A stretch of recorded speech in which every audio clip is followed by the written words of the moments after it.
حمیدہ سونے کے لیے لیٹی تو بہت خوش اور مطمئن تھی۔ اس کا ایک خواب پورا ہو گیا تھا اور اس تعبیر میں اس کا دوسرا خواب چھپا تھا۔ جس انداز میں اللہ کی طرف سے پہلے خواب کی تعبیر ملی تھی، اس سے لگتا تھا کہ انشاءاللہ دوسرے خواب کو بھی تعبیر مل جائے گی۔ عام طور پر وہ لیٹتے ہی سو جاتی تھی، لیکن اس وقت تو اس خوشی نے اس کے اندر ہیجان سا بھر دیا تھا، اور ہیجان میں بھلا نیند کہاں آتی ہے؟ وہ سوچ رہی تھی یہ سب کیسے ہو گیا؟ اللہ کی شان، کچھ کرنا تو دور، اسے کچھ کہنا بھی نہیں پڑا۔ اس بے خوابی میں بے سکونی نہیں تھی بلکہ لذت تھی۔ وہ ایک ایک لمحے کو سوچ کر لطف اندوز ہو رہی تھی۔ کیسی عجیب بات تھی کہ عبدالحق کی اس شادی سے سبھی خوش تھے، مسعود صاحب اور ان کی بچیاں بھی، زبیر اور رابعہ بھی، اور گاؤں سے آنے والے لوگ بھی، اور ساجد کی خوشی کی تو کوئی حد ہی نہیں تھی۔ وہ تو چھوٹی چاچی کرتے نہیں تھک رہا تھا، بلکہ اس سے تو حمیدہ کی سمجھ میں ایک بات آئی۔ اسے یقین ہو گیا کہ ساجد ارجمند کو پہلے سے چھوٹی چاچی کہتا رہا ہے۔ 2-3 بار تو اس کے سامنے بھی اس نے چھوٹی کہا اور رک گیا۔ اس کی تفتیش پر بولا کہ نکی کو اردو میں چھوٹی کہتے ہیں، لیکن کیوں؟ ساجد نے یہ چھپانے کی کوشش کیوں کی؟ اس کا ایک ہی جواب تھا اور وہ سامنے تھا۔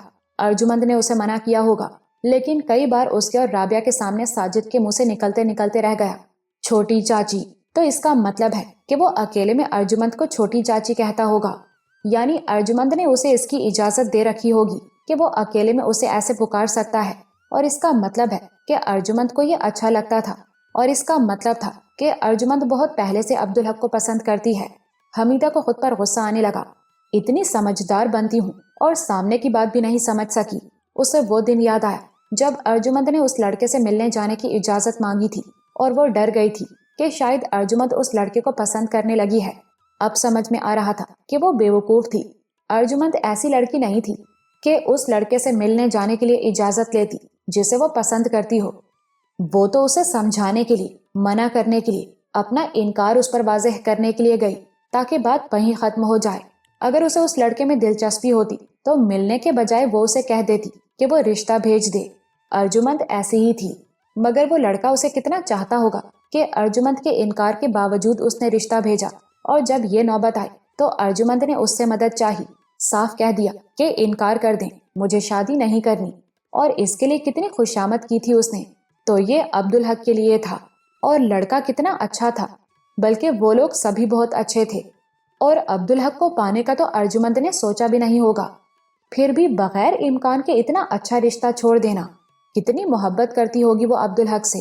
حمیدہ کو ارجمند پر پیار آنے لگا، اور پھر جس دن وہ اپنی مرحوم پھپھو اور بچھڑے ہوئے نانا کو یاد کر کے رو رہی تھی، اور وہ ڈر گئی تھی کہ شاید ارجمند نے مربت میں ہاں کر دی ہے، تو اس نے صاف تو بتا دیا تھا۔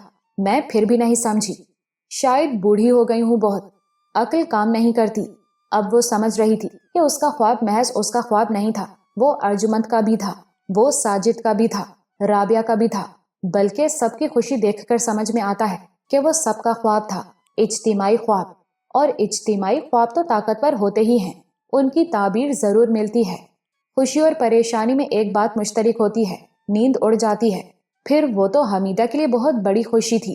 کوشش کے باوجود اسے نیند نہیں آ رہی تھی، لیکن وہ آنکھیں بند کیے لیٹی رہی۔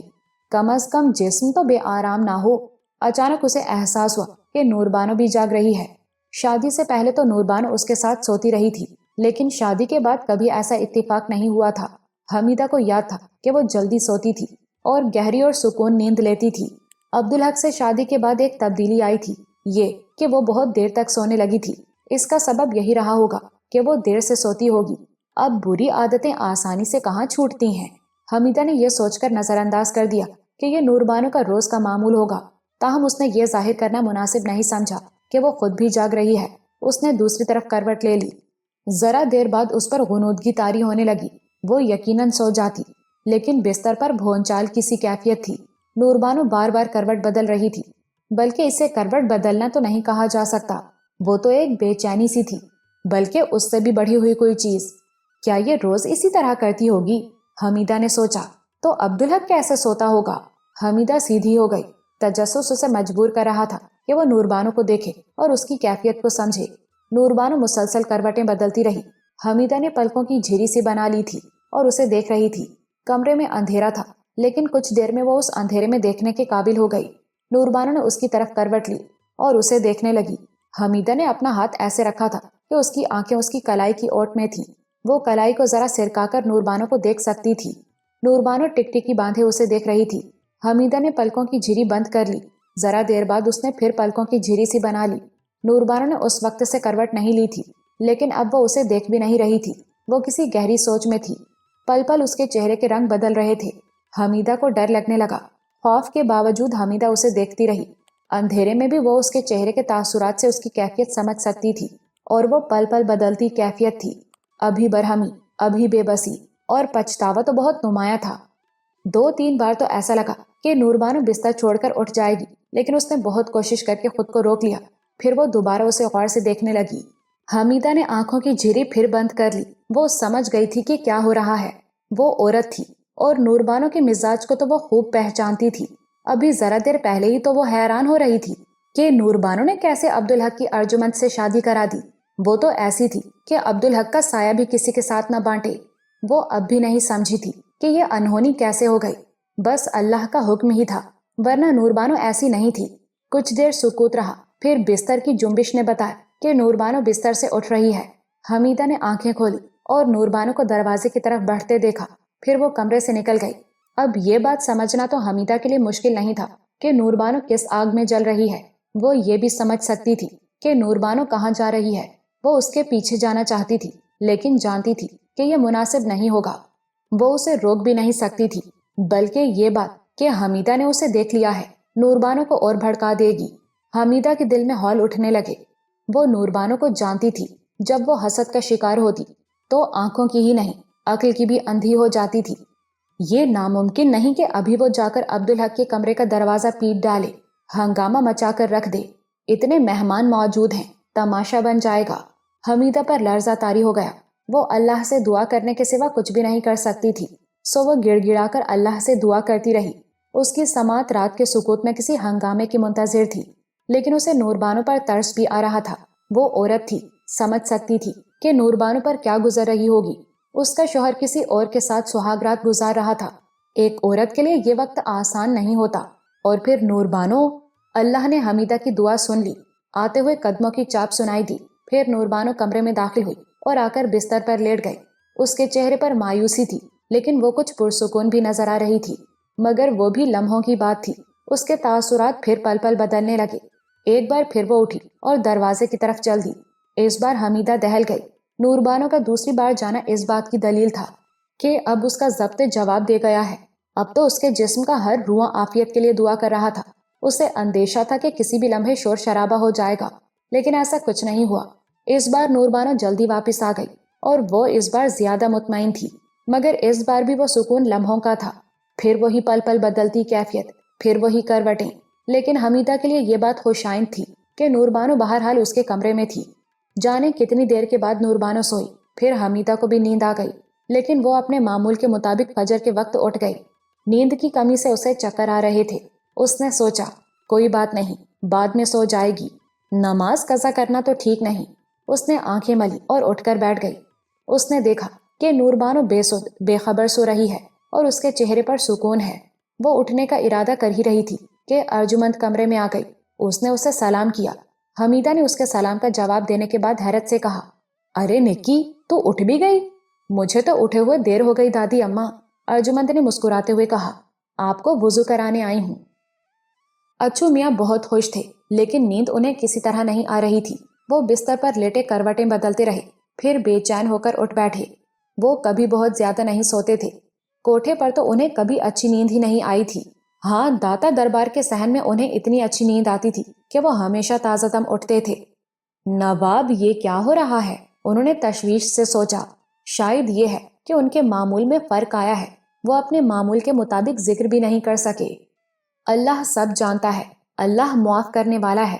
ان کو گھٹن کا احساس ہونے لگا۔ وہ تسبیح کرنے لگے، لیکن 2 گھنٹے بعد بھی نیند ان کی آنکھوں سے اتنی ہی دور تھی۔ اچانک بات ان کی سمجھ میں آ گئی۔ یہاں سب کچھ، ہر چیز اس ماحول کے برعکس تھی جس میں سونے کے وہ عادی ہو چکے تھے۔ وہاں وہ بے شمار لوگوں کے درمیان، اللہ کے شامیانے کے نیچے، صحن کے فرش پر سوتے تھے، اور اللہ کی شان کہ سردی ہو یا گرمی، وہ فرش ان کے لیے مہربان تھا۔ سخت سردی میں بھی وہ اس ٹھنڈے فرش پر سوتے تھے، اور جسم پر ایک چادر کے سوا کچھ نہیں ہوتا تھا۔ تکیا اپنے ہاتھوں کا ہوتا تھا۔ یہاں نرم آرام دہ بستر تھا اور تنہائی تھی۔ وہ ان دونوں کے ہی عادی نہیں تھے۔ نیند کیسے آتی؟ انہیں لان کا خیال آیا۔ وہ باہر چلے آئے۔ ٹھنڈی ٹھنڈی گھاس پر لیٹنا انہیں بہت اچھا لگا، لیکن نیند انہیں وہاں بھی نہیں آئی۔ انہوں نے سوچا وہ فرش کے عادی ہیں اور یہاں بینچ کی صورت میں اس کا متبادل بھی موجود ہے۔ چنانچہ وہ بینچ پر لیٹ گئے، لیکن نیند اب بھی ان کی آنکھوں سے دور تھی، بلکہ ایک عجیب سی بے چینی سی تھی، جیسے دل انہیں کچھ سمجھا رہا ہو اور وہ اسے سمجھ نہ پا رہے ہوں۔ کچھ دیر وہ سوچتے اور الجھتے رہے، پھر اچانک جیسے روشنی کا ایک جھماکا سا ہوا اور بات ان کی سمجھ میں آ گئی۔ یہ تو شکر کی رات ہے اور میں اسے ضائع کر رہا ہوں۔ انہوں نے خود کو ملامت کی، پھر ان پر جیسے دریچے سے کھلتے گئے۔ اپنی پوری زندگی انہیں ان دریچوں میں جھانکتی نظر آئی۔ وہ کیا تھے؟ انہوں نے خود کو کیا بنا لیا؟ کن پستیوں میں گر گئے؟ اللہ کا دیا ہوا سب کچھ دے کر وہ گناہ پر گناہ خریدتے رہے، یہاں تک کہ تہیے دامن ہو کر گناہوں کی دلدل میں اتر گئے۔ پھر اللہ نے صرف اپنی کریمی سے کہ کرم اس کا شیوا ہے، ورنہ ان کا کوئی حق نہیں تھا، انہیں سہارا دیا، انہیں راستہ دکھایا، انہیں نادرا اور ارجمند ملی، اور پھر اللہ نے طوائف کے کوٹھے پر انہیں ان نعمتوں سے نوازا جو لوگوں کو عزت اور عافیت کے گھروں میں بھی نصیب نہیں ہوتی۔ اس کوٹھے پر انہوں نے نماز پڑھی، قرآن پڑھا، اللہ کے حکم کے مطابق رمضان کے مبارک مہینے گزارے اور انہیں رزق حلال عطا فرمایا۔ یہی نہیں، آگے کے لیے ان کی راہ بھی متعین کر دی۔ یہ سب یاد کرتے ہوئے ان پر تھر تھری چڑھ گئی۔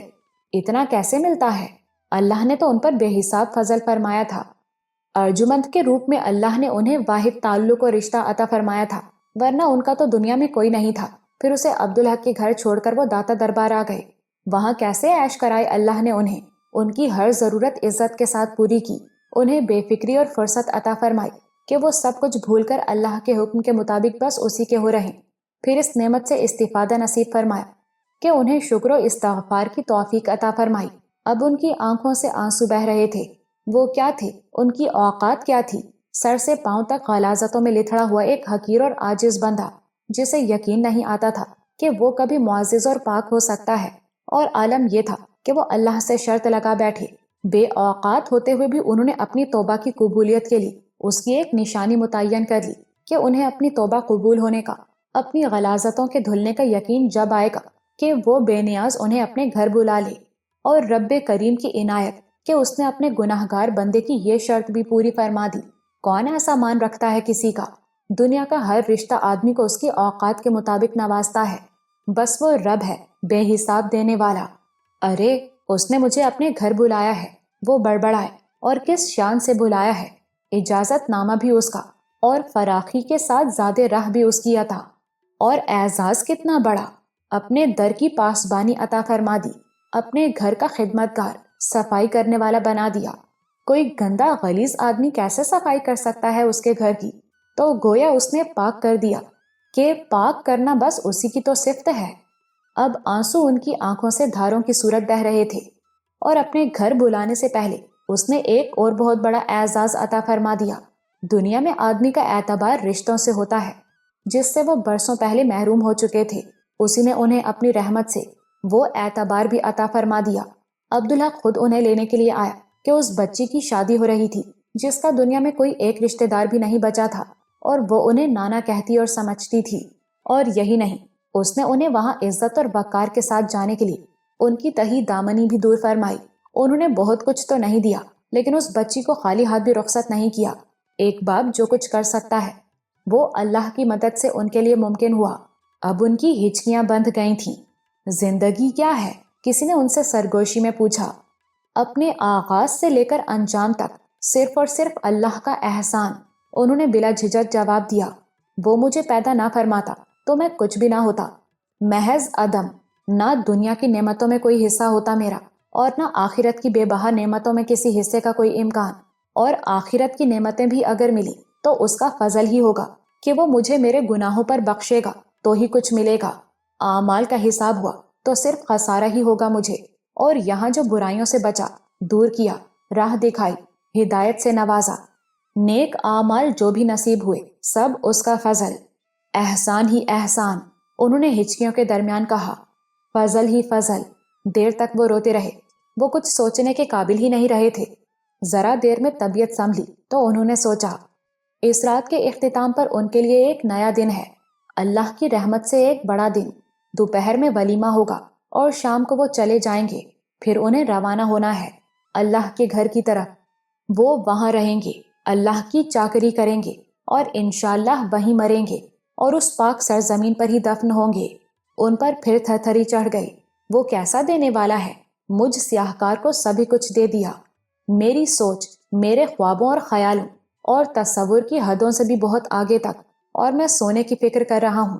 وہ اٹھے اور جائے نماز لانے کے لیے انیکسی کی طرف چل دیے۔ یہ تو شکر کی رات ہے اور اب تو ہر سانس شکر کی سانس ہونی چاہیے، وہ سوچ رہے تھے۔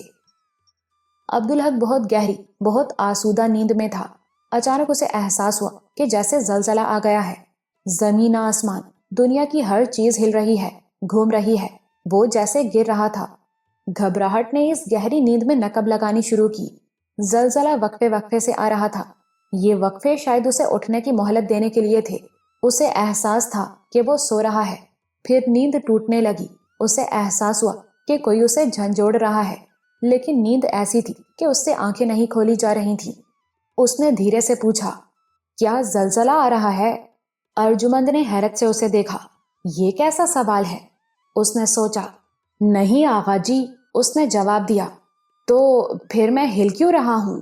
وہ اب بھی نیند میں تھا۔ اس لیے کہ میں آپ کو ہلا رہی ہوں۔ کیوں ہلا رہی ہو؟ عبدالحق کے لہجے میں جھنجھلاہٹ تھی۔ کیونکہ آپ کو جگانا چاہتی ہوں۔ کیوں جگانا چاہتی ہو؟ ابھی میری نیند پوری نہیں ہوئی ہے، میں ابھی اٹھنا نہیں چاہتا، مگر آپ کا جاگنا ضروری ہے۔ چھوڑ دو مجھے، سو جا اور مجھے بھی سونے دو۔ ایک بار اٹھ جائیں پھر چاہے سو جائیے گا۔ کیوں میرے پیچھے پڑ گئی ہو؟ سونے دو مجھے، عبدالحق نے غصے سے کہا۔ یہ میرا فرض ہے آغا جی، آپ ایک بار اٹھ جائیں۔ کس نے عائد کیا ہے یہ فرض تم پر؟ عبدالحق کا لہجہ بہت خراب تھا۔ اللہ نے۔ اور عبدالحق کو ایسا لگا جیسے اس کے جسم پر کسی نے کوڑا رسید کیا ہو۔ اس کی آنکھیں کھل گئیں، لیکن نیند ایسی تھی کہ اس کی نظر دھندلا رہی تھی۔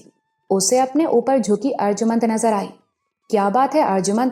اس بار اس کا لہجہ نرم تھا۔ فجر کا وقت ہے آغا جی، اور آپ کو غسل کرنا ہے۔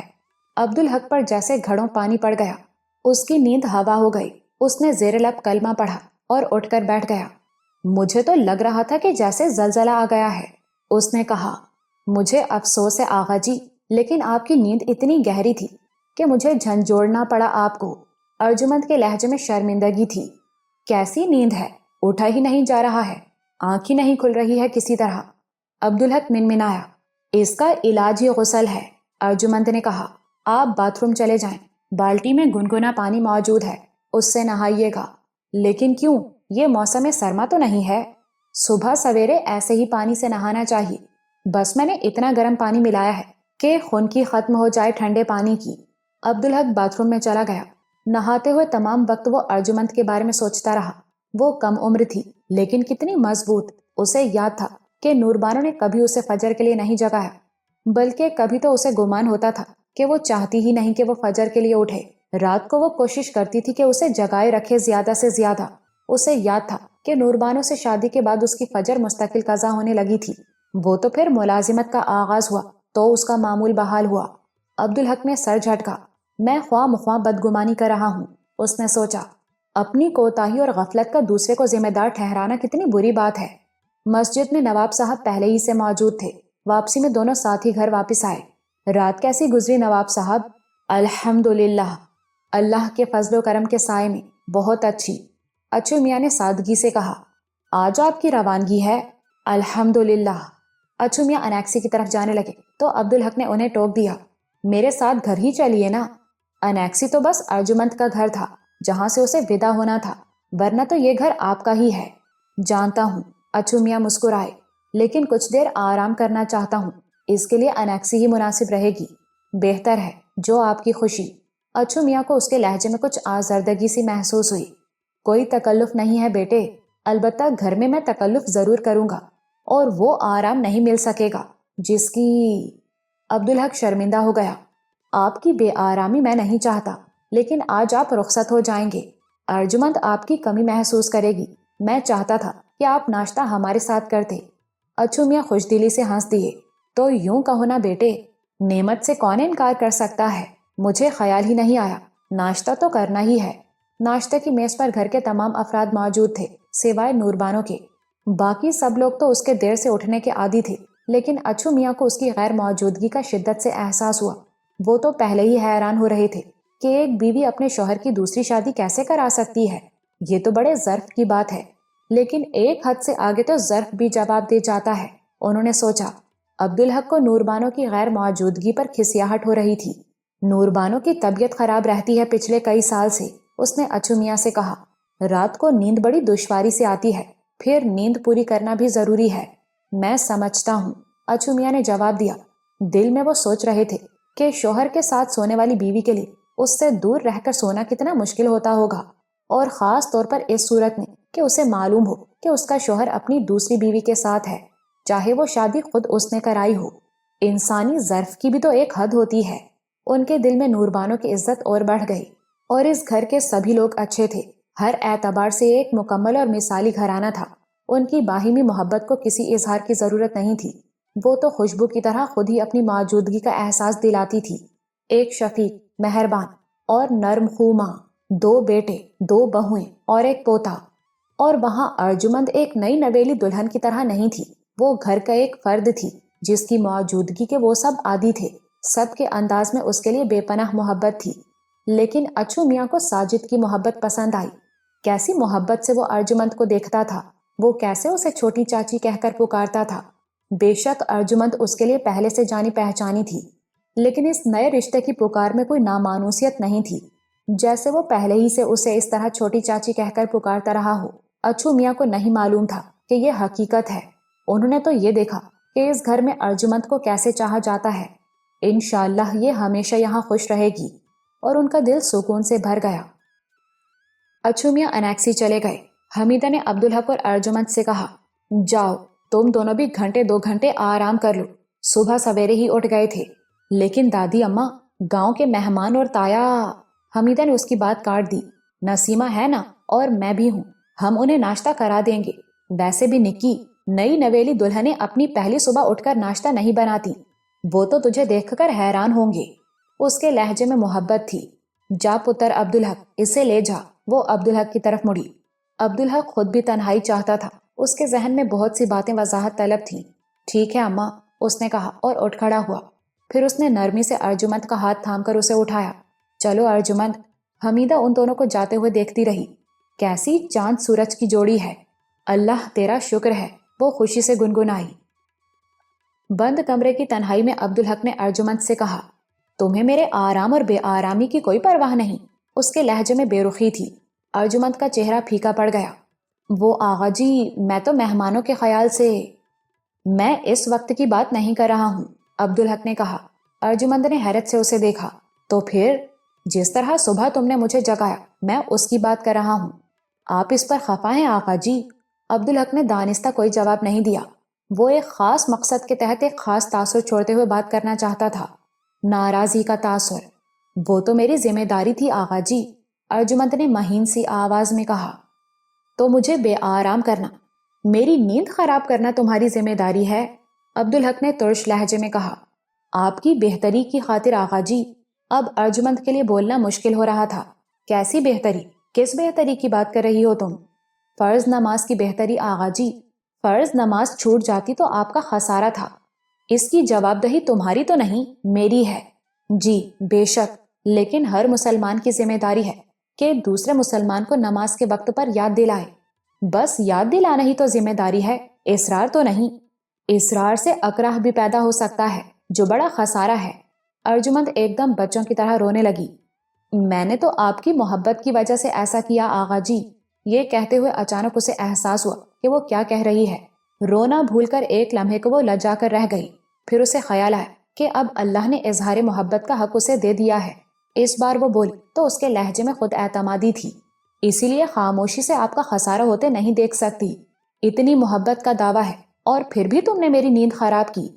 میں نے بہت پہلے سمجھ لیا تھا آغا جی کہ محبت بہت مشکل ہوتی ہے، ارجمند نے گہری سانس لے کر کہا۔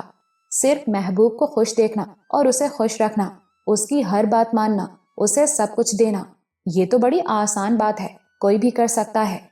محبت تو محبوب کی بہتری دیکھنا، بہت دور تک دیکھنا اور اس کا خیال رکھنا ہے۔ بعد کے بڑے آرام کے لیے اسے لمحے موجود میں تکلیف دینا اصل محبت ہے، جو آسان نہیں۔ جب میں آپ کو جگانے کی کوشش کر رہی تھی اور آپ سوتے ہوئے اتنے اچھے لگ رہے تھے کہ کئی بار میرا جی چاہا کہ آپ کو سونے دوں، میرا دل بھی دکھ رہا تھا آپ کو جگاتے ہوئے، لیکن میں نے وہ تکلیف گوارا کر لی۔ آپ کی فجر کی نماز کا معاملہ تھا۔ عبدالحق اچانک مسکرا دیا۔ ارجمند نے حیرت سے اسے دیکھا۔ میں نے مان لیا کہ تم واقعی مجھ سے بہت محبت کرتی ہو، عبدالحق نے کہا۔ اب میں خود تم سے کہہ رہا ہوں کہ نماز کے لیے تم جس طرح چاہو مجھے جگا سکتی ہو۔ شکریہ آغا جی، جزاک اللہ۔ دیر کے بعد ارجمند کے چہرے پر پریشانی کی جگہ خوشی نظر آئی۔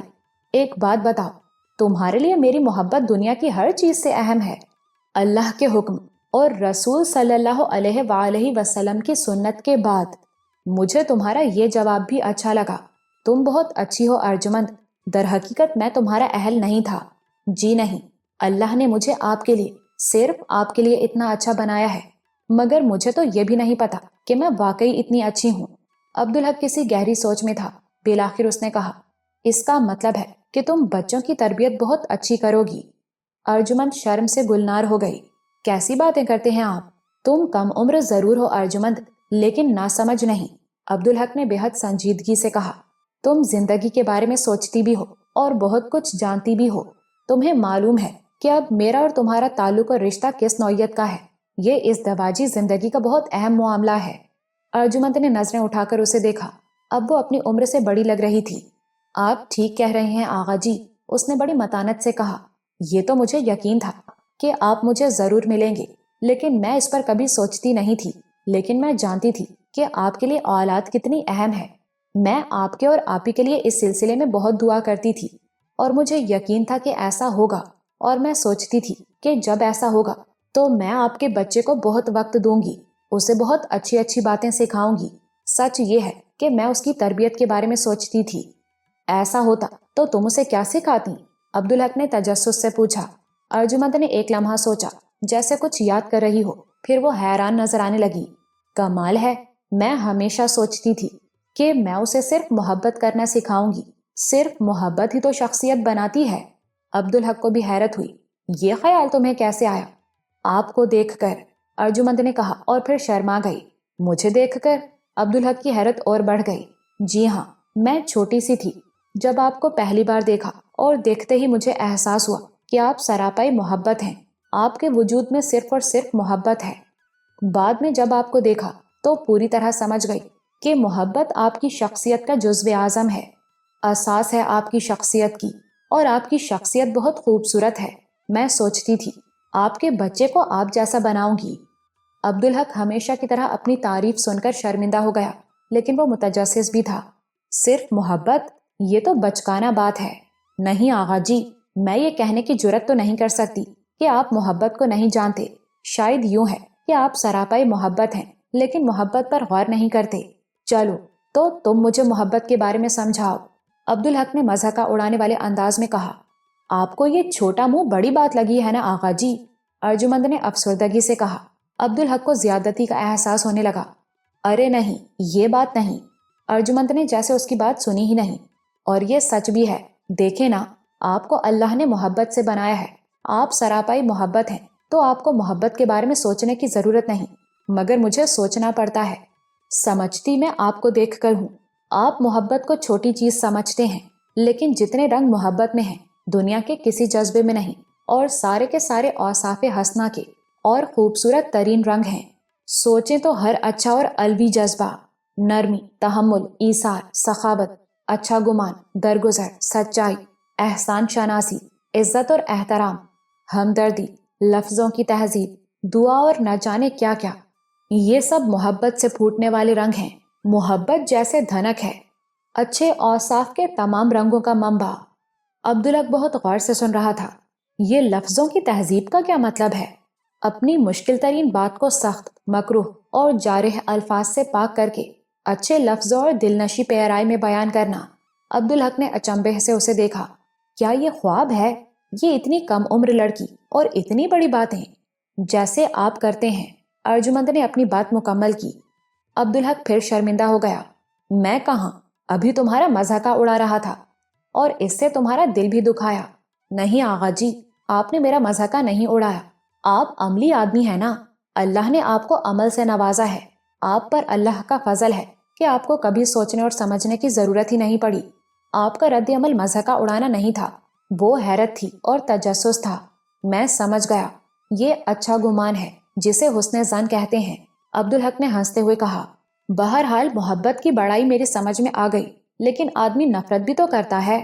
دنیا میں ہر جذبے کی ایک ضد بھی ہوتی ہے آغا جی، جیسے محبت کی ضد نفرت، احسان شناسی کی ضد احسان فراموشی۔ لیکن آدمی محبت کو توانا کر لے تو ان سے محفوظ رہتا ہے۔ میں نے یہ سبق سیرت رسول پاک صلی اللہ علیہ وآلہ وسلم سے سیکھا۔ آپ صلی اللہ علیہ وآلہ وسلم ہر شخص سے محبت کرتے تھے، خواہ وہ زمین کے کسی دور دراز کے خطے میں رہتا ہو، خواہ وہ ان پر ایمان نہ لایا ہو۔ آپ صلی اللہ علیہ وآلہ وسلم سب کے لیے دعا کرتے تھے، ان کے لیے بھی جو اس وقت پیدا بھی نہیں ہوئے تھے، جو قیامت تک پیدا ہوتے رہیں گے، اور آپ صلی اللہ علیہ وآلہ وسلم کی دعا سے اللہ کی آپ کے توسط سے عطا کی ہوئی روشنی پاتے رہیں گے۔ تو تم میرے بچے کو صرف محبت کرنا سکھاؤ گی، مگر کس سے؟ سب سے بڑھ کر اللہ سے، پھر حضور صلی اللہ علیہ وآلہ وسلم سے، پھر قرآن سے، اور اس کے بعد آپ سے، اور باقی دنیا۔ جب وہ محبت کرنا سیکھ لے گا تو پھر سب سے محبت کرے گا۔ عبدالحق مسحور ہو گیا، یہ تو اس کا خواب تھا۔ مجھے یقین ہو گیا کہ تم میرے بچے کی بہت اچھی تربیت کرو گی۔ اس نے کہا، تم اسے محبت کرنا سکھانا، مگر اپنے بچے کو نفرت کرنا بھی سکھانا۔ ارجمند اتنی حیران ہوئی کہ شرما بھی نہیں سکی۔ نفرت؟ وہ کیوں آغا جی؟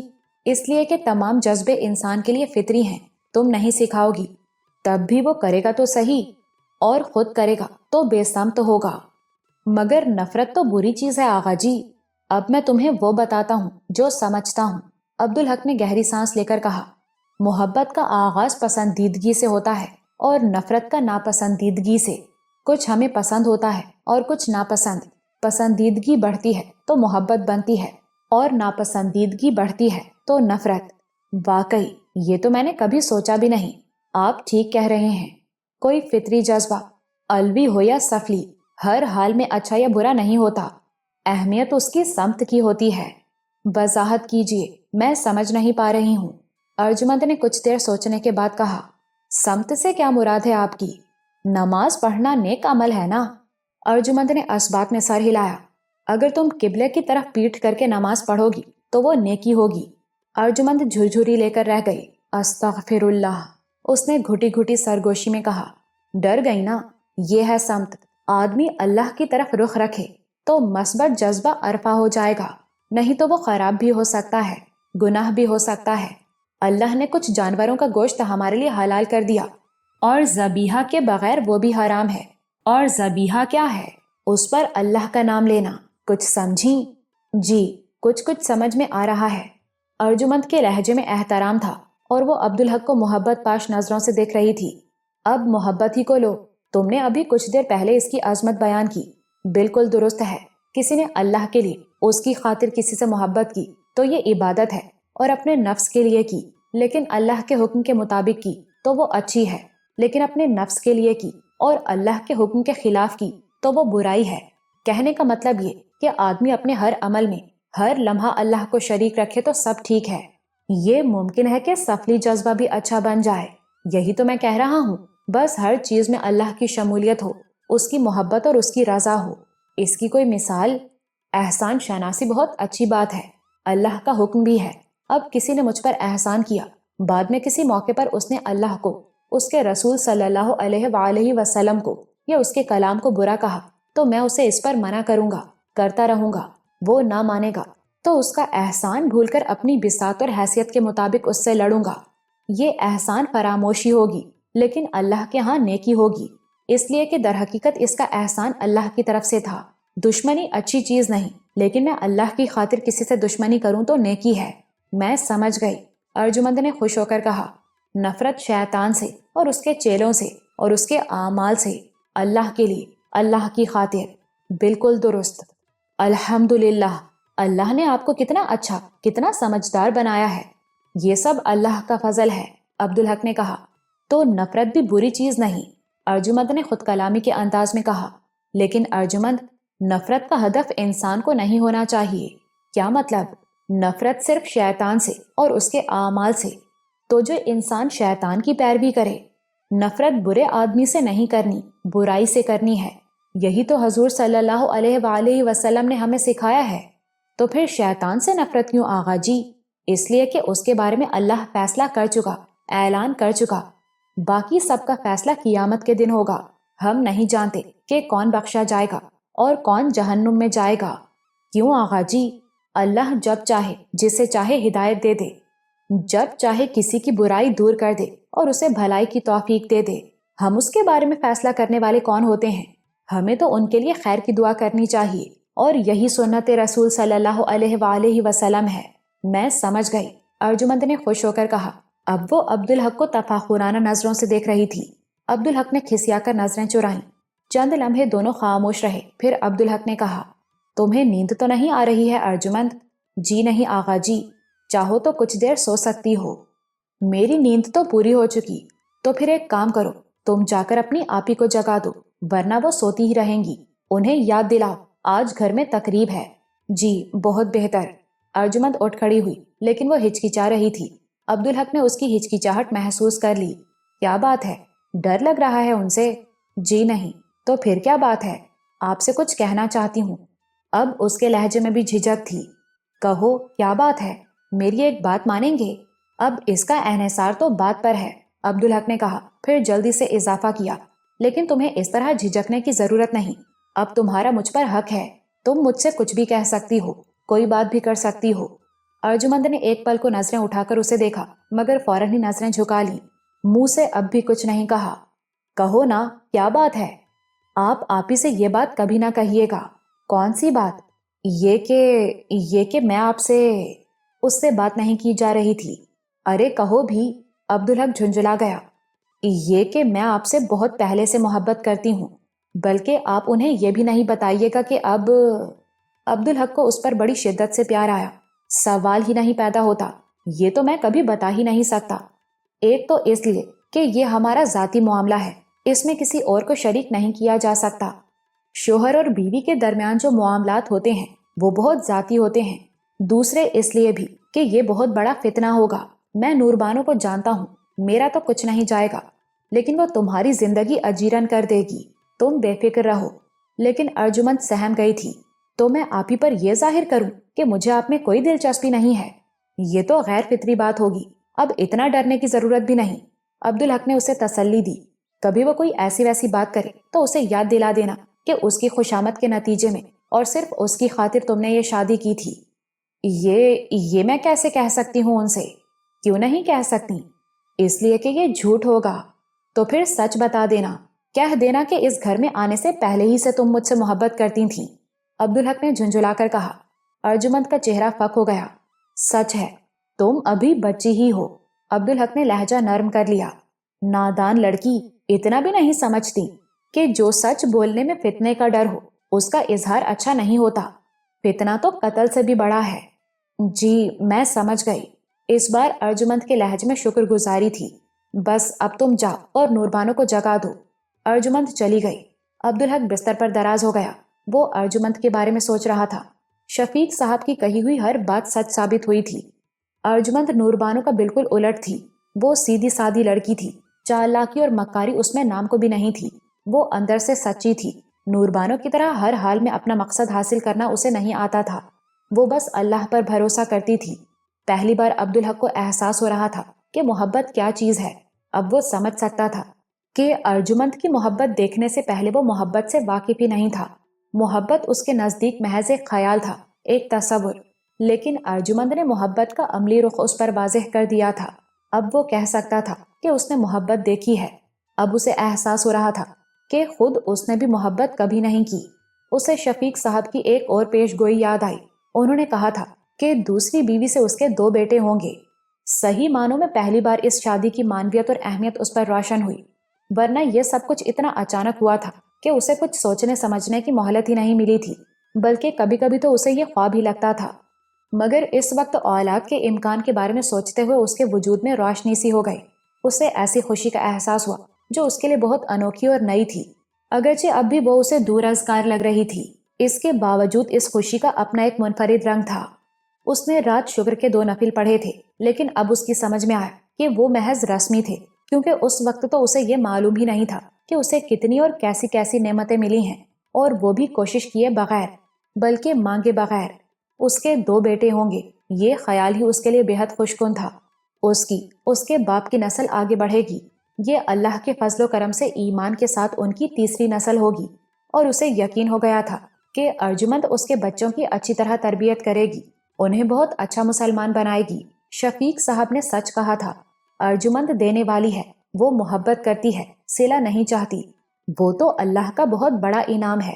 عبدالحق نے سوچا کہ اب وہ پورے شعور اور احساس کے ساتھ شکر کے نفل ادا کرے گا۔ کون ہے بھائی، کیا مصیبت ہے؟ نور بانو نے چڑچڑے پن سے کہا۔ وہ بہت دیر سے سوئی تھی اور اس کی نیند پوری نہیں ہوئی تھی، ایسے میں وہ نیند پوری کر کے ہی اٹھتی تھی، ورنہ اس پر چڑچڑا پن طاری رہتا تھا۔ میں ہوں اچھی آپی، آپ کی ارجمند۔ وہ چونک کر اٹھ بیٹھی۔ تم اور اتنے سویرے؟ سویرا کہاں کا آپی، 10 بجنے والے ہیں۔ تو نیند کہاں پوری ہوئی ہوگی تمہاری؟ میں تو اپنے وقت پر ہی اٹھ گئی تھی آپی۔ یعنی فجر سے بھی پہلے؟ جی آپی۔ نور بانو کی آنکھیں پوری طرح کھل گئیں۔ اس کا مطلب ہے کچھ بھی نہیں ہوا؟ اس نے وحشت بھرے لہجے میں کہا۔ کیا نہیں ہوا آپی؟ اس کی بات ارجمند کی سمجھ میں ہی نہیں آئی۔ نور بانو جھنجھلا گئی، ایک تو نیند پوری نہیں ہوئی تھی اور اسے رات کے معاملات یاد آ گئے۔ ارے وہی جس کے لیے میں نے عبدالحق صاحب سے شادی کرائی ہے تمہاری۔ ارجمند کا چہرہ لال بھبوکا ہو گیا، اس نے دونوں ہاتھ سے چہرہ چھپا لیا۔ کیسی باتیں کر رہی ہیں آپی؟ اچانک نور بانو کو کرنٹ سا لگا، اسے یاد آیا کہ وہ حمیدہ کے کمرے میں سوئی تھی۔ اس نے گھبرا کر ادھر ادھر دیکھا، حمیدہ نظر نہیں آئی تو اس نے سکون کی سانس لی۔ ارجی مجھے بتاؤ کہ رات کیا کچھ ہوا، سب ٹھیک ہے نا؟ ہاں آپی، سب ٹھیک ہے۔ عبدالحق صاحب تمہارے پاس آئے تھے نا؟ جی آپی، وہ وہیں سوئے تھے۔ نور بانو دانت پیسنے لگی۔ تم میری بات سمجھ کیوں نہیں رہی ہو؟ تمہیں یاد ہے میں نے تم سے کچھ مانگا تھا؟ ارجمند کا چہرہ پھر تمتما اٹھا۔ مجھے یاد ہے آپی، لیکن وہ تو اللہ کی مرضی پر ہے، اور میری سمجھ میں نہیں آتا کہ یہ کیسے۔ وہ تم مجھ پر چھوڑ دو، تم یہ بتاؤ کہ رات کیا کیا ہوا؟ ارجمند نے گمبھیر لہجے میں کہا۔ آپی ایسی باتیں نہیں پوچھتے، یہ بے حیائی ہوتی ہے، اور اللہ کو بے حیائی بہت ناپسند ہے۔ بے حیائی کی اس میں کیا بات ہے؟ نور بانو تنک کر بولی۔ اللہ کے حکم کے مطابق نکاح ہوا ہے تمہارا، جو کچھ بھی ہو وہ جائز اور حلال ہوگا۔ ارجمند کو پہلی بار صحیح معنوں میں نور بانو کے دل کی سختی کا اندازہ ہوا۔ اس کے لفظوں میں درستی بھی تھی اور پھوہڑ پن بھی، ایک ایسی بے پرواہی جو جہالت کی نشاندہی کر رہی تھی۔ اسے اچھا نہیں لگا۔ وہ تو ٹھیک ہے، لیکن اسے دوسروں کے سامنے بیان کرنا صریحاً بے حیائی ہے آپی، اس نے نرم لہجے میں کہا۔ ایسی باتیں نہ کرتے ہیں نہ پوچھتے ہیں، اتنے برسوں میں تم تو ملانی بن گئی ہو میری ارجی۔ نور بانو نے بڑے لاڈ سے کہا۔ ذرا اس کی وجہ بھی بتا دو۔ ایسی باتوں سے دل میں برے خیال، ذہن میں بری سوچیں پیدا ہوتی ہیں، تصور بے لگام ہوتا ہے، دل، دماغ اور نظر سب کچھ خراب ہو جاتا ہے، ترغیبات آدمی پر چڑھائی کر دیتی ہیں جن کے سامنے وہ ٹھہر نہیں سکتا۔ اللہ اسے بچا لے تو اور بات ہے، آدمی میں حیا نہیں رہتی، اور حیا نہ ہو تو آدمی مومن کبھی نہیں بن سکتا۔ نور بانو اندر ہی اندر جھنجھلا رہی تھی، وہ کچھ جاننا چاہتی تھی، اس کی عجیب کیفیت تھی، یہ صورتحال اس کے لیے دودھاری تلوار تھی۔ وہ جاننا چاہتی تھی کہ جو کچھ اس نے چاہا تھا وہ ہوا یا نہیں۔ جواب نفی میں ملتا تو اسے افسوس ہوتا، کیونکہ اس میں اس کی اسکیم کی ناکامی تھی، اور جواب اثبات میں ملتا تو اسے خوشی ملتی، امید بندھتی، لیکن اندر ایک کبھی نہ بجھنے والی آگ دہک اٹھتی۔ وہ سوچ رہی تھی، یہ کیسا سودا کیا ہے میں نے جس میں ہر طرف خسارہ ہی خسارہ ہے، اس پر یہ ملانی لڑکی جو کچھ بتا کر ہی نہیں دیتی۔ اس نے سوچا جھنجھلاہٹ کا کچھ فائدہ نہیں، نرمی سے بات کر کے ہی کچھ حاصل ہوگا۔ ویسے جس طرح سے ارجمند نے بے حیائی کی بات کی تھی، اس سے تو ثابت ہو رہا تھا کہ بات بن گئی ہے۔ میں صرف یہ جاننا چاہتی ہوں کہ عبدالحق صاحب نے رد تو نہیں کر دیا؟ اس نے پیرایا بدل کر پوچھا۔ نہیں آپی، لیکن وہ آپ سے بہت محبت کرتے ہیں، ورنہ وہ شاید میرے قریب بھی نہ آتے۔ یہ کہتے ہوئے ارجمند نے نظریں جھکا لی۔ وہ جانتی تھی کہ وہ غلط بیانی کر رہی ہے، لیکن عبدالحق کا کہنا تھا کہ فتنہ نہیں کھڑا ہونا چاہیے۔ نور بانو خوش ہو گئی، دونوں اطلاعات مثبت تھیں۔ میں جانتی ہوں کہ وہ مجھے کتنا چاہتے ہیں، اس نے کہا۔ کیا کیا جتن کیے ہیں میں نے ان سے اپنی یہ بات منوانے کے لیے۔ خیر یہ بتاؤ تمہیں وہ کیسے لگے؟ میرے نزدیک میرے لیے تو وہ پہلے دن والے ہی آغا جی ہیں آپی، اور ہمیشہ ویسے ہی رہیں گے۔ ارجمند نے اس بار پوری سچائی سے کہا۔ وہ ایک بہت اچھے انسان ہیں۔ ارے میں تم سے ان کی دوسری حیثیت کے بارے میں پوچھ رہی ہوں، نور بانو نے شوخ لہجے میں کہا۔ وہ تو میں نے سوچا ہی نہیں اور سوچنا بھی نہیں چاہتی، یہ شادی تو صرف آپ کی وجہ سے ہوئی ہے آپی۔ ارجمند نے اس بار بھی پورا سچ بولا، ورنہ آغا کو تو مجھ میں کوئی دلچسپی تھی ہی نہیں، انہوں نے تو آپ کی محبت میں یہ بہت بڑی قربانی دی ہے۔ اس نے لہجے میں تعصب سمونے کی کوشش کی۔ نور بانو اور خوش ہو گئی، مگر یہ افسوس بھی ہونے لگا کہ اس نے اپنی غرض کی خاطر ایک نہیں 2 افراد کو استعمال کیا ہے۔ تم بہت اداس لگ رہی ہو، اس نے ہمدردانہ لہجے میں کہا۔ لگتا ہے عبدالحق صاحب نے تمہیں بہت مایوس کیا ہے۔ ایسی کوئی بات نہیں آپی، ارجمند نے بے ساختہ کہا، لیکن فوراً ہی خود کو سنبھال لیا۔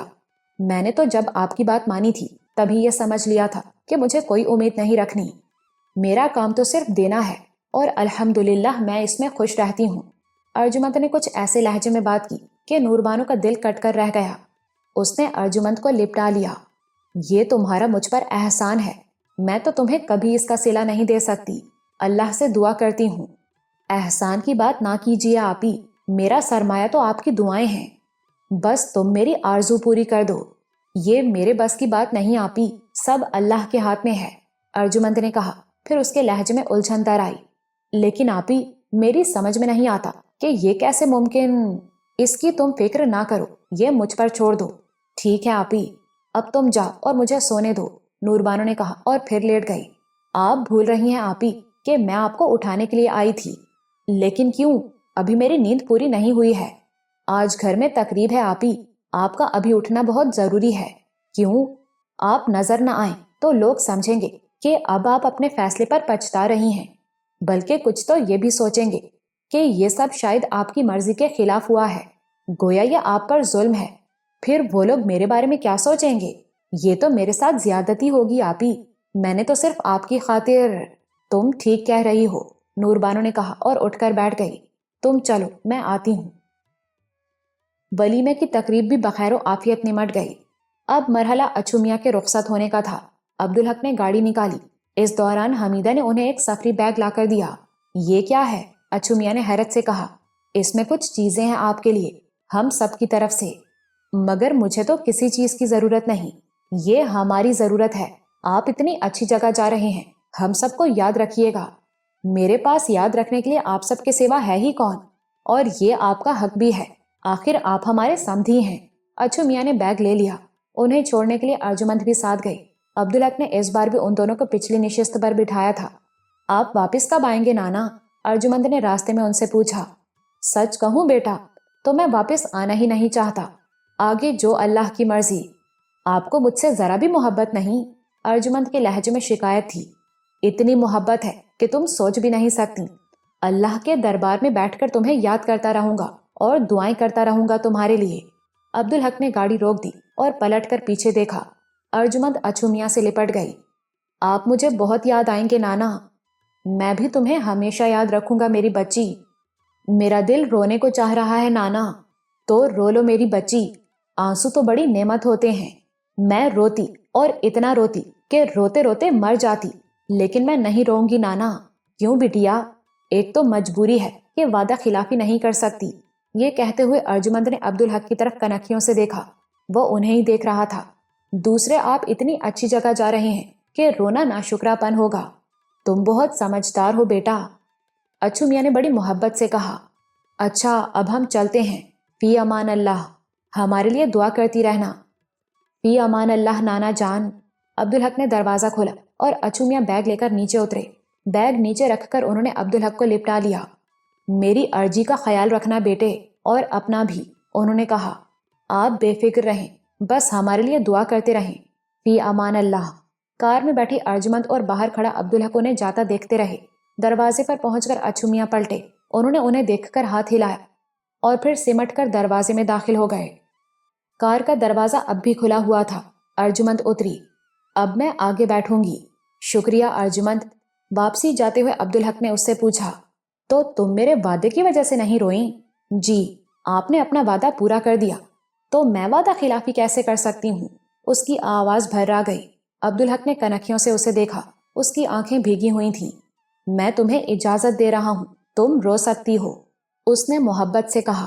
جی نہیں، میں وعدہ خلافی کرنا ہی نہیں چاہتی، ارجمند نے کہا۔ اس کا تعلق تو میری زندگی سے ہے۔ عبدالحق کو اس پر بڑی شدت سے پیار آیا۔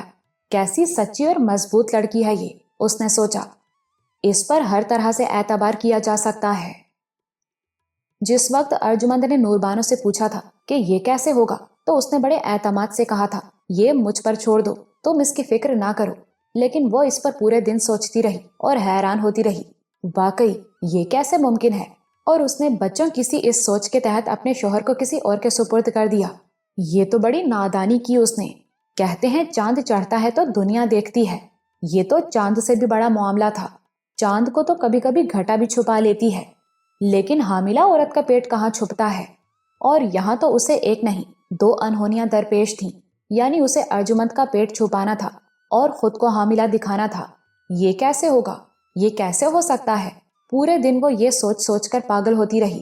اس نے یاد کرنے کی کوشش کی، اس نے عبدالحق اور ارجمند کی شادی کرانے سے پہلے اس اسکیم پر غور تو کیا تھا، اور وہ اسکیم قابل عمل بھی ہوگی، ورنہ وہ اتنا بڑا داؤ کیوں کھیلتی؟ داؤ بھی کیسا؟ مہا بھارت میں راجا نل نے اپنی پتنی دمینتی کو داؤ پر لگایا تھا، یہاں اس نے اپنے محبوب شوہر کو داؤ پر لگا دیا تھا، اور یہ بہت بری بات تھی، کیونکہ راجا نل دمینتی سے اتنی محبت نہیں کرتا تھا جتنی وہ عبدالحق سے محبت کرتی تھی۔ دوسرے راجا نل ایک دنیا دار تھا۔ مردوں کی دنیا بہت وسیع ہوتی ہے، مردوں کے نزدیک ایک دو نہیں، بہت سی چیزیں اہم ہوتی ہیں، بچے، دولت، اقتدار اور جانے کیا کیا۔ بے شک ان کے لیے عورت بھی اہم ہوتی ہے، مگر صرف وہ جو مجبور ہو، اور مجبور بھی وہ جسے وہ دور سے دیکھ کر آہیں بھرتے اور سپنے دیکھتے ہوں، چھو نہیں سکے ہوں۔ بیوی اہم چیزوں کی فہرست میں سب سے نیچے ہوتی ہے، اسی لیے تو راجا نل نے رانی دمینتی کو داؤ پر لگا دیا تھا۔ وہ اس کی ہاری ہوئی دولت کے سامنے بے حقیقی تھی۔ لیکن عورتوں کا معاملہ مختلف ہوتا ہے، ان کا مرد، ان کا شوہر ان کے لیے دنیا کی سب سے اہم چیز ہوتا ہے، اور اگر وہ ان کا محبوب بھی ہو تو اس کی اہمیت اور بڑھ جاتی ہے۔ عورت کے سامنے ساری دنیا کی دولت بھی رکھ دی جائے تو وہ اس کے بدلے میں اپنے شوہر کی پرچھائی تک کسی دوسری عورت کو دینا گوارا نہ کرے۔ میں نے یہ کیسے کر لیا؟ اس نے حیرت سے، دہشت سے سوچا، کیا سم آئی تھی میرے دماغ میں؟ اور راجا نل ہار گیا تھا؟ نہیں، راجا نل نہیں ہارا تھا، دمینتی نیلام ہو گئی تھی، تو کیا وہ بھی ہار جائے گی؟ یہ خیال ہی اس کے لیے روح فرسا تھا۔ یہ فیصلہ کرتے وقت اس نے کیا سوچا تھا؟ کچھ تو سوچا ہوگا، اتنا بڑا فیصلہ یوں ہی تو نہیں کر لیا ہوگا اس نے۔ اور اس نے سوچا کہ بچہ ارجمند کا ہوگا، لیکن اس کا کہلائے گا۔ یہ بات قابل عمل کیسے ہو سکتی ہے؟ نطفہ سچ مچ کا کوئی بیج تو نہیں کہ ایک کیاری سے نکالا اور دوسری کیاری میں بو دیا، بلکہ ایسے میں تو بیج بھی ضائع ہو جاتا ہے۔ چاند چڑھے گا تو دنیا دیکھے گی، سب دیکھیں گے کہ وہ مشرقی افق سے ابھرا ہے۔ اس کا دعویٰ کون سنے گا، کون مانے گا کہ یہ چاند در حقیقت مغربی افق سے طلوع ہوا ہے؟ اسے یاد ہی نہیں آ رہا تھا کہ اس نے اس سلسلے میں کوئی قابل عمل منصوبہ سوچا تھا، تو پھر اس نے یوں ہی اپنے شوہر کو داؤ پر لگا دیا۔ اس کا جواب البتہ اسے مل گیا، اس کے پاس کوئی اور چارہ کار تھا ہی نہیں۔ وہ بہت لڑی تھی، قدرت نے بھی اس کا بھرپور ساتھ دیا تھا، لیکن وہ جانتی تھی کہ بالآخر اسے ہار جانا ہے، اس کے جیتنے کا تو کوئی امکان تھا ہی نہیں۔ قدرت نے تو اس کا بھرپور ساتھ دیا تھا۔ اسے اچھی طرح یاد تھا کہ حمیدہ اسے کسی بابا کے پاس لے جانا چاہتی تھی اولاد کے سلسلے میں، اور اس نے انکار کر دیا تھا، اس لیے کہ جو کچھ اسے معلوم تھا وہ حمیدہ نہیں جانتی تھی، اور وہ نہیں چاہتی تھی کہ جو وہ جانتی ہے وہ حمیدہ کو بھی معلوم ہو۔ اور اسے یہ بھی یقین تھا کہ وہ ماں کبھی نہیں بن سکتی، کہ یہ اس کی مقبول دعا ہے۔ تو اس کے انکار پر برہم ہو کر حمیدہ نے اسے چیلنج کیا تھا کہ اگر وہ اس سے تعاون نہیں کرے گی تو وہ عبدالحق کی دوسری شادی کرا دے گی۔ اس نے چیلنج کیا تھا کہ عبدالحق اس کی بات کبھی نہیں ٹالے گا۔ وہ جانتی تھی کہ حمیدہ سچ کہہ رہی ہے، عبدالحق ایسا ہی تھا، اور پھر حمیدہ کا مطالبہ معقول بھی ہوتا، یعنی اسے ہار جانا تھا۔ شاید وہ بس چند روز ہی کی مہلت تھی، لیکن فوری طور پر اللہ کی طرف سے مدد آ گئی۔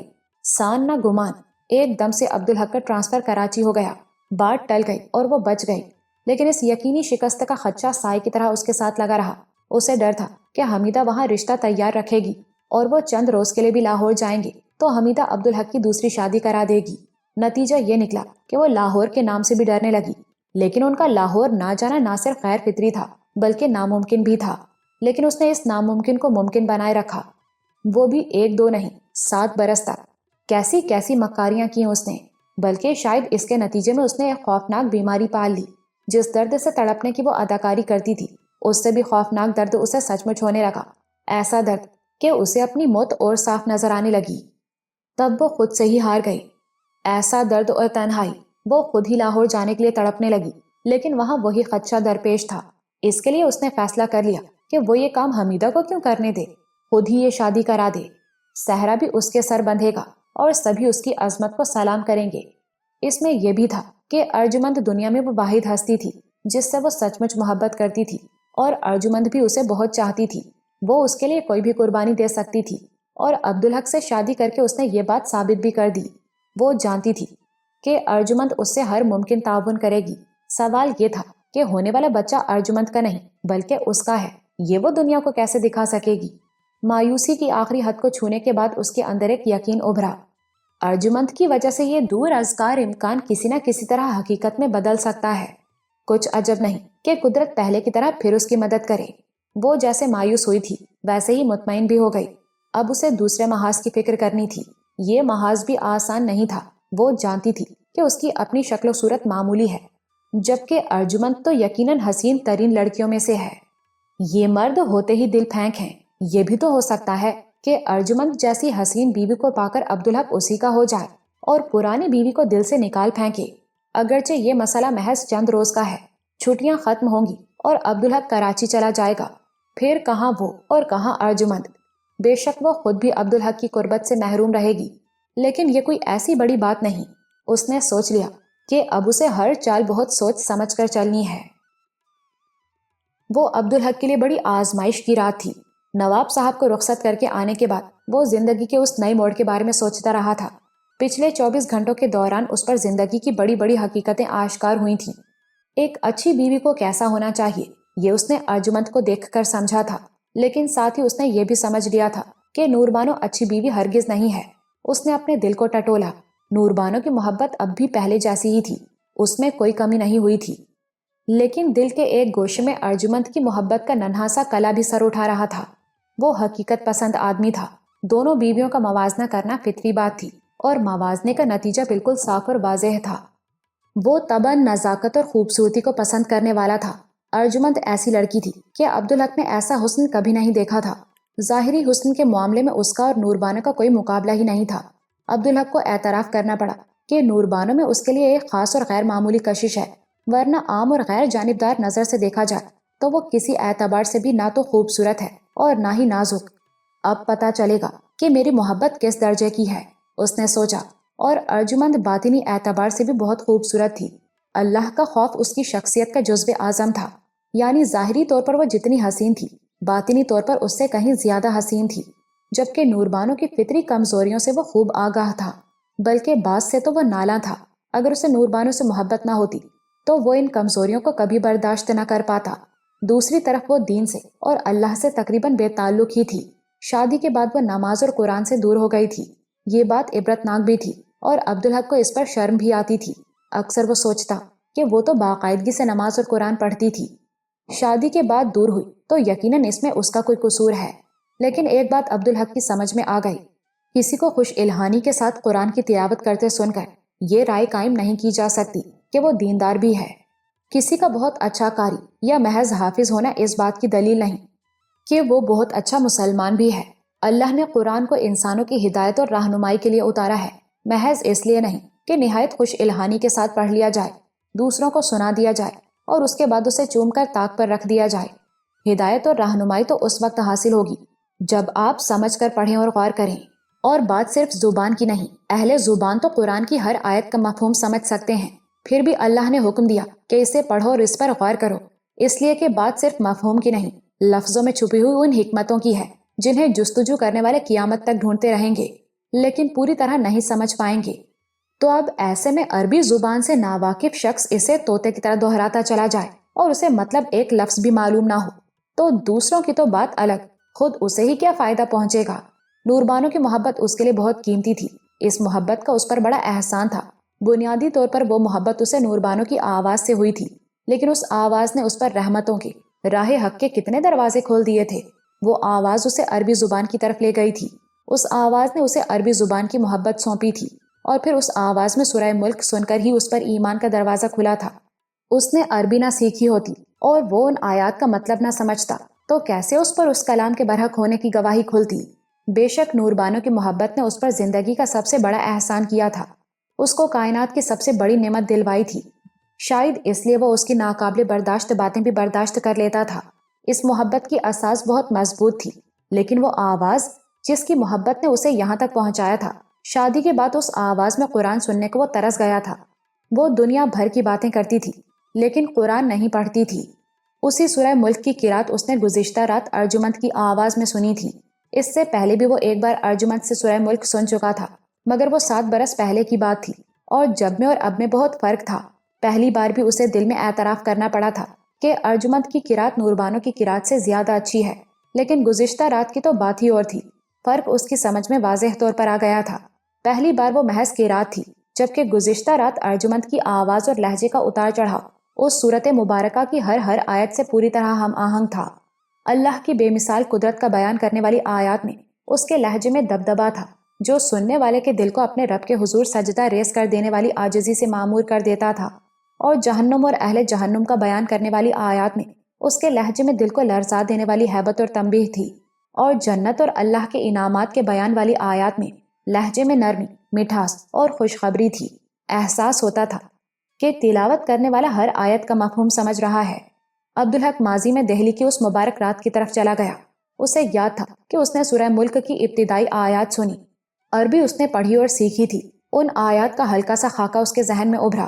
انہیں پوری طرح سمجھنے کے لیے اس نے نوربانو سے دوبارہ ان آیات کو پڑھنے کو کہا، اور وہ بھی ٹھہر ٹھہر کر۔ پھر اس نے ان کا مفہوم سمجھا، ان کی حقانیت اس پر روشن ہوئی اور اس نے کلمہ شہادت پڑھا۔ لیکن گزشتہ رات کا تجربہ مختلف تھا۔ سنتے ہوئے مفہوم تو وہ سمجھ ہی رہا تھا، لیکن ارجمند کی آواز اور لہجے کا اتار چڑھاؤ جیسے اسے آیات کے مفہوم کی گہرائی سے روشناس کرا رہا تھا۔ اس کے جسم کے اندر اور باہر کی کیفیات ان مفاہیم کے تابع ہو گئی تھیں۔ یہ بہت واضح فرق تھا جس سے انکار ممکن نہیں تھا۔ ارجمند یہاں بھی نوربانو سے بہت آگے تھی۔ اس نے اپنے دل کو ٹٹولا۔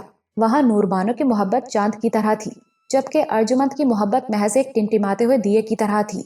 کچھ بھی ہو، نوربانو نوربانو ہی ہے، اس سے صرف محبت کا نہیں، احسان کا رشتہ بھی تو ہے، اور احسان بھی کتنا بڑا احسان، اس نے سوچا۔ لیکن ایک بات اور واضح ہو گئی، اولاد اس کے لیے بہت اہم تھی۔